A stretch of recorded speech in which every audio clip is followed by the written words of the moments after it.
দেশের গণমাধ্যমের স্বাধীনতা প্রাতিষ্ঠানিক রূপ পাবে এমনটাই প্রত্যাশা করে অন্তর্বর্তী সরকার, জানিয়েছেন প্রধান উপদেষ্টার প্রেস সচিব শফিকুল আলম। দুপুরে জাতীয় প্রেস ক্লাবে এক অনুষ্ঠানে তিনি আরও জানান, অন্তর্বর্তী সরকার সংবাদ মাধ্যমে কোনো চাপ দিচ্ছে না।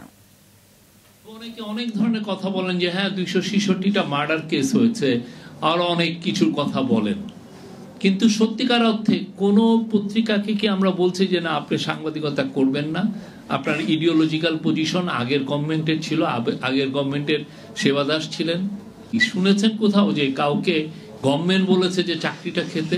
কারো প্রশ্ন করার জন্য কাউকে চাকরিও খাচ্ছি না, এবং কাউকে আমরা বকাঝকাও করছি না আপনি এই কোশ্চেনটা কেন করলেন।